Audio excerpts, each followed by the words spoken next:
At the top of the show this evening, Kivumbi 2022 lay of the land. And what we're looking at here is data from the 2013 and 2017 general election. This is data from the IEBC, the outcomes of those elections and how the developments in these election cycle could see and inform how the elections, the various races will shape, all the way from the presidential race coming down to the governor, senatorial, woman rep and others. So right off the bat, of course, this is 2013 and that's how the presidential election looked like. You had Uhuru Kenyatta, TNA and the Deputy President William Ruto. 50% plus 1, 50.3% is what they managed to garner at that point.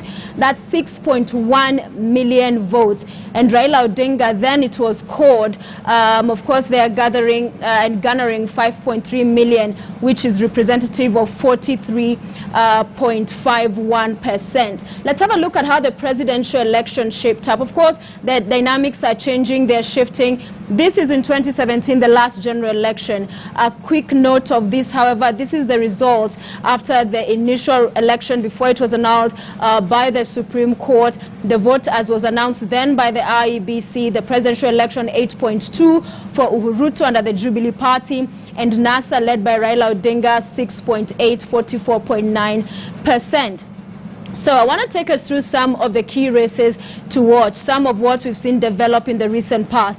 And I want us to begin with the capital, Nairobi. So I will come over here and be able to zoom into our map and narrow down to Nairobi. So this eye allows me to get into Nairobi right there, right? So this is how the election in the 2013 race. Let's take you to governor now. We had Evans Kidero governor, and number 2 there was Ferdinand Waititu. So far, as far as this race is concerned, Kidero is not contesting in Nairobi. His sights are on Mombasa County. In fact, he has contested the decision by ODM to hand a direct ticket to Gladys Wanga, and we are waiting to see what he is going to do going forward. Will he go independent, or what is he exploring? Meanwhile, on this election, Ferdinand Waititu has since shifted his attention to Kiambu County again there. In just the last week primaries, he lost the UDA, did not manage to clinch that ticket for the governorship of Nairobi County. But important to note in this case, in 2017, as I bring you back here, we saw Mike Mbuvi Sonko. That's how much he garnered. Mike Mbuvi was impeached during his first term. It is now reported that he's set his eyes on Mombasa. Again, another story we are watching closely and keenly. But let's look at who has been handed the ticket in as far as Kenya Kwanza is concerned. Johnson Sakaja. He has been serving as senator since 2017. So looking at what he managed to attain, 51.25% of the vote. That was 832,872. Remember, again, this has to all be seen in context because since then he was in Jubilee, now he's in Kenya Kwanza. You also have Edwin Sifuna came second in that senatorial race. Edwin Sifuna is seeking to be Senator Nairobi under an ODM ticket. So the permutation there is that Kenya Kwanza has settled, granted the ticket to Johnson Sakaja. And of course, you have the other candidates. Before I take you through the other figures and what we are expected to see in this election and what has transpired in the past for our KTN home viewers, I will hand you over to Robinson Okenya with the sports news. But if you're over there and want to continue with this analysis, join me over on KTN News. So let's proceed. So Johnson Sakaja, that's how he performed in 2017. So he'll be looking to leverage and grow those numbers to get the governorship in this election. The other candidates that who have aspirants who have expressed interest for the governor seat for Nairobi, of course, under Jubilee is Richard Ngatia. He has also been supported by Wiper Party. So he's seeking the Jubilee ticket. So is Agnes Kagure.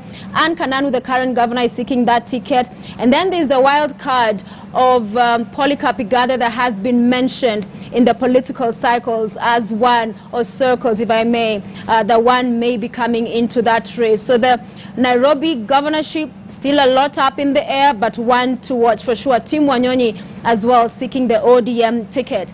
When you talk about senatorship, so that's how it looked before. As I mentioned, Edwin Sifuna is looking to vie for Senator, Nairobi County. He came in second. Others in that race are Minor Commander and looking to be on the ballot, and Margaret Wanjiru has already received the direct ticket from Kenya Kwanza. So that's how that is playing out.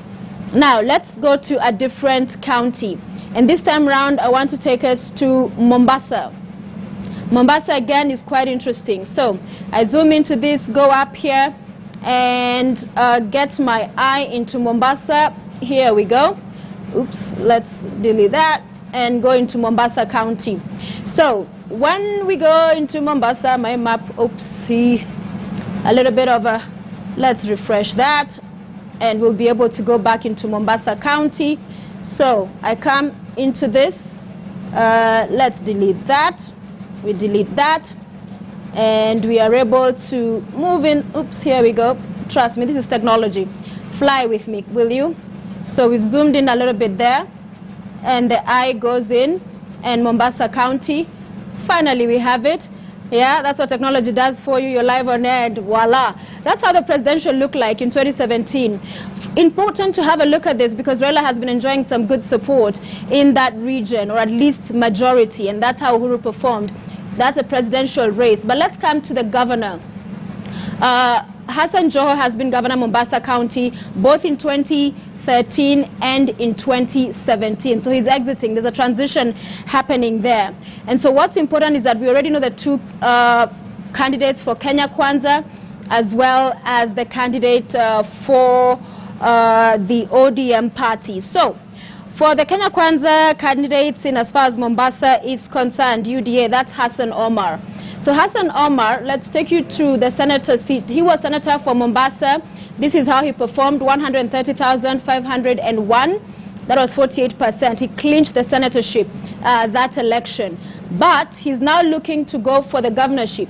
So let's look at how that race panned out in 2017. Hassan Joho won. Hassan Joho, remember, is now backing and is behind the ODM candidate. That's Abdul Swamad Nasir. Look at second candidate here, who in 2017, Suleiman Shobal, ran under the Jubilee Party, garnering that much. Just the other day, last week, he conceded and dropped his ambition to vie for the governorship of Mombasa, supporting Abdul Swamad Nasir, I beg your pardon. And you remember in 2017, Hassan Omar came a distant third. So those are the permutations to look at Mombasa, that you have Suleiman Shobal, Hassan Joho, Raila Odinga, all backing Abdul Swamad for the gubernatorial race. All right. Okay, so I've done some markings on my map, which I will figure out how to get rid of them. But let's take you to Rift Valley. This is one of the areas we saw party primaries last week. That's Baringo County. So I come over here, and we want to look at Baringo. So let's zoom in there a little bit, and I come into the eye, which takes me to Baringo. That's Baringo. Naturally, that's a stronghold of the deputy president. So Uhuru Kenyatta and William Ruto clinched that. But let's go to the governor race, because that's where we are looking to see how this will pan out. And in 2013 first, this is how Baringo County fared. Benjamin Cheboy won that election with 99,371 votes, followed by Stanley Kiptis. But when it came to 2017, we saw the scale tilt and change to the advantage of Kiptis, Stanley. He's the incumbent now. But in the just concluded party primaries, we have Benjamin Cheboy clinching that ticket. And there are parts of this country, when you have the nomination, you are as, oh, there we go. I've managed to do some magic to remove those writings and put on the map. So it has been pretty much an exchange. Stanley Kiptis, Benjamin Cheboy, he was the pioneer governor of Baringo. He was then kicked out by Stanley Kiptis, and in the party primaries, Cheboy is back in play. So that's how that has played out, and is been seen to be as good as settled. Let me now take you to Machakos County. Again, we come over here, And where is Machakos? We zoom in a little bit. Here is my eye taking you into Machakos. Remember, in terms of the presidential run there, you had Odinga and that's Honorable Kalonzo teaming up. So naturally, they carried the day. And Uhuru Kenyatta getting 17%. That was in 2017. But let's bring you to where we are focusing on, and we go to the governor race. Alfred Mutua has served 2 terms, so he's exiting. Now notice Wavinya Ndeti, who currently has been handed the Wiper ticket for the governorship of Machakos County. She came in second. This is 2013 with a distant second, I must say, 76,000 of the votes. That's 26%. However, in 2017, again, Wavinya vied. You can see that improvement. So she stepped up from that 70,000 to 209, closing in that margin with Alfred Mutua. And now it's for the 3rd time that she's running for governor of Machakos County. And there have been several developments there, some negotiations for other candidates, such as Patrick Macau, who are seeking to contest. They have dropped their bid in support of Ndeti. Another candidate that is vying under the CCU party is the former Chief of Staff to President Uhuru Kenyatta, Nzioka Waita, making his entry into elective politics. Will he succeed? We'll wait to see how that will pan out. So let's take you back to now. We want to have a look at Bungoma County. So again, here is my eye. Where is BGM rather. I've seen it right there. So Bungoma, iko hapo. All right. So in terms of the presidential race, this is 2017. Raila Odinga 287,316, Uhuru Ruto 127,415. But let's take you back to 2013. Again, remember in this particular election, Musalia Mudavadi was a presidential candidate. Musalia has since teamed up with William Ruto under Kenya Kwanza. Uhuru Ruto came 3rd in 2013. So these are all the factors that will play out into how this region will perhaps go this time around. But despite the Musalia Mudavadi factor, Moses Wetangula, Raila Odinga has largely been seen in the past to be able to go into Western Kenya and get the votes for himself. But how is the governor race shaping up? So you had Kenneth Lusaka winning that election in 2013, 69.3, that's 202,000. He was the pioneer governor of Bungoma County. And in 2017, how that race panned out, Wycliffe Wangamati managed to edge out Ken Lusaka. Ken Lusaka thereafter is currently the Senate Speaker. He thereafter went to become Speaker, but he's looking to make a comeback. Right, so those two will be competing in the 2022, this year's August general election. So another interesting race to watch definitely is Bungoma County, one of the counties in Western Kenya. Let's take you now to Wajir, right? And Wajir is this big one you see over here. So this is my eye, which takes me into Wajir. And remember the figures you see up here in terms of registered voters. This is registered voters as of that election. So let's start off with 2013. In 2013, you had Raila Odinga winning in that region, 45.9%. That's 49,000 votes. Uhuru Ruto there at 38,000. How did the governor race shape up? Remember, today we are just giving you a feel of the lay of the land with data from the last 2 elections. But as these developments continue in coming days, we will keep analyzing, breaking down, and trying to see, are there any parallels? Are there any lessons to be able to draw from these elections? So this is how the 2013 race looked like. Ahmed Abdullahi won with 36,256. That's 43.3% of the vote. Then Abdi Mohammed was second with 32.09. So it went that way in 2013. In 2017, however, this is how that election shaped up. So what's interesting to note right now, the incumbent is, as you can see there, Abdi Mohammed. It has been quite a tumultuous tenure for him, from an impeachment to the matter being litigated to his deputy, that's Mukhtar Ahmed, coming into office, and most recently he's being reinstated into office. So what we know so far, the person who has given him the biggest headache, his deputy Ahmed Mukhtar, has been handed the UDA ticket. He's intending to run, and so is Ahmed Abdullahi, who's seeking to vie for the Wajir seat under ODM ticket. So again, a very interesting race that is shaping up in this part of the country. And also usually the undertones around what determines who runs is the clanism and the negotiated, as they like to call it, democracy in this region as the various parties come together. So for instance, for Ahmed Abdullahi, you have Abdillah stepping down for him, Abdikadir Mohammed as well, because they come from the same clan, so that they can be able to consolidate their votes in that region. Let's take you now, as we near a close on our data here, analysis, Kivumbi 2022 lay of the land. I want to take us now to Kajiado. Kajiado, where are you? All right, I see you here. So Kajiado is right here, and we get an eye into Kajiado, and let's begin with 2013.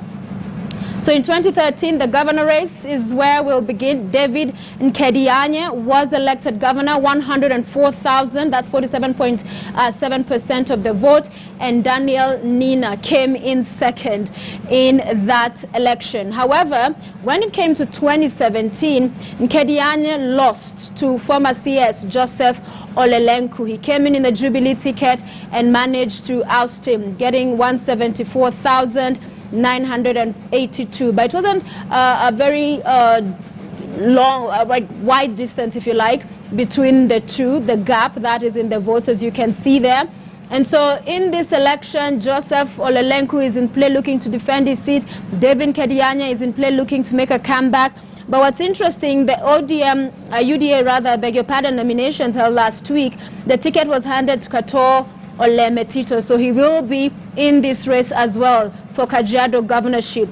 Peris Tobiko, who's Kajiado East MP, was seeking the UDA ticket, has been disgruntled, has lamented the manner in which the party primaries were conducted, in fact saying they were not free and fair. But this is how that election looked like, and it promises to be a very interesting race going into August. Let's, as we go to third last, Homa Bay, let me take you now to Nyanza. Again, a lot of these counties, we've seen negotiations, conversations to settle on who will fly the flags. Here right now is Homa Bay for you. This is the backyard of the former Prime Minister. Come on now, Homa Bay, walk with me. There we go. So let's begin with 2013.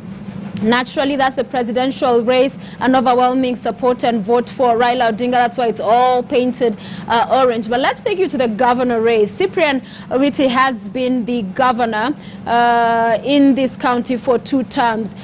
Beg your pardon, we have one name there, but Cyprian Owiti has been the governor both in 2013 and in 2017, right? And that's how it looked. So this time around, let me take you to the woman rep post, because Gladys Wanga, this is how she performed in the 2017 election, 95.5% of the vote. She has been handed a direct ticket by the ODM party. Remember, the ODM chairman, that's John Buddy, was among many other candidates who were prevailed upon to step down, to do away with their ambition at this point, sacrifice, if you like, for Gladys Wanga. However, remember earlier on I talked about Evans Kidero, former Nairobi governor. He's looking at this county. He protested strongly when the ticket was handed to Gladys Wanga, and we are waiting and watching to see what moves, if any, he makes regarding the run for the Homa Bay governorship. Let's now take you to central Kenya. This has been one of the most talked about regions in this election. Let's take you to Kiambu, right? Here's my eye. Here's Kiambu right there. It's a vote-rich region. As expected in both elections, Uhuru Kenyatta sweeping that region. It's all painted red, the Jubilee color. But how is it shaping up in as far as the other races? Let's begin with 2013 and look at the governor race. So the pioneer governor Kiambu, William Kabogo, that's how he performed. 66% of the vote, 418,142, followed by James Nyoro, 183, 195. But the fortunes would change for these candidates in 2017. And it started with Kabogo, the pioneer governor, losing the Jubilee ticket during the party primaries. And it was handed to Ferdinand Waititu, who then went ahead to win. And as you can see there, wide margin, 768,000 votes. Kabogo, who protested the manner in which those nominations were conducted, went and ran as an independent candidate, losing. So he has been out in the cold, political cold, as they like to call it. But several candidates now. Another interesting angle to look here at is the senatorship, because you have the senator who has represented this county both in the 17 election and 13 election, winning those, Kimani Wamatangi. He has the UDA ticket. So Kimani Wamatangi will be the governor candidate for UDA. But James Nyoro, who got lucky, if you like, after the impeachment of Ferdinand Waititu, he was then midway, got into office. He's also looking to vie. He's currently the incumbent. Ferdinand Waititu did not manage to get the ticket, a UDA ticket, in last week's primaries from there. Kabogo is also looking to make a comeback with his Tujibebe party, and there's Moses Kuria with the Chama Chakazi party as well. So a hotly contested race. Kiambu County, the president's home county, is definitely an election to watch. Finally, one more county that's definitely going to be very interesting to watch is Kirinyaga. All right, Kirinyaga, where are you? I'm trying to, there, I found it. All right, so here we are, Kirinyaga. Okay, all right, Kirinyaga is looking at me as I look at it. Let's go in there now. So there you go, Kirinyaga County, again, painted red, both in 2013 and 2017. And you have, those are the constituencies, Gishugu, Kirinyaga Central, Ndia, and Moya. But let's go to the governor races in this county. So we begin in 2013. The pioneer governor was Joseph Ndathi, right, with 148,000. That's 62% of the vote. And he is seeking to clinch back his seat in this election. Then let's see what transpired in the 2017 election. Things changed. Anne Waiguru, 54% of the vote. Martha Karua coming in second with 40%, about a difference of 40,000 votes. Now, both Anne Waiguru is in the race to defend her seat. Martha Karua is looking to make a comeback there. But so is the woman representative, Purity Ngirishi. This is how she performed in the 2017 general election. Remember, woman rep is also a county-wide affair. 72% of the vote, 218,000 votes is what she managed to garner. But remember, this perhaps could be attributed to the kind of competition she was facing. You never know. But what this does tell us is that this election, August the 9th, when you have the likes of Anne Waiguru, who has been handed the UDA ticket, Nat Kenya's Martha Karua, Purity Ngirishi, who's going to vie as an independent, the pioneer governor we saw there, Ndathi as well, Charles Kibiru, who's the current senator, Peter Ndambiri, who's the current deputy governor. It is one of the hot races that we'll be watching and covering for you right here on KTN News. So this is a map we'll continue to cover for you throughout this election cycle.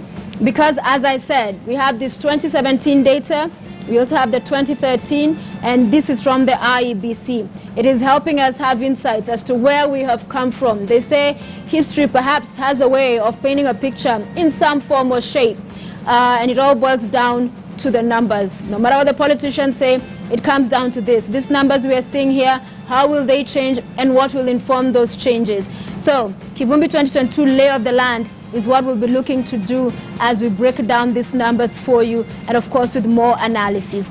You are watching Checkpoint here on KTN News. We're taking a short break, but do stay with us. We still have more news ahead. And remember, Rigathi Gachagua, who is a close ally of the Deputy President, he's also the Madira Member of Parliament. He will be joining me to talk more about how the UDA party primaries fared. Remember, 36 counties is where we saw the primaries held last week, Thursday. And there's been a lot said around turnout around some of the chaos witnessed, around those who are contesting, but around the giants perceived that were flawed, and so much more. So plenty to discuss. I'm at Sophia Wanuna. You can tweet us. Our hashtag is Checkpoint. I'll see you shortly.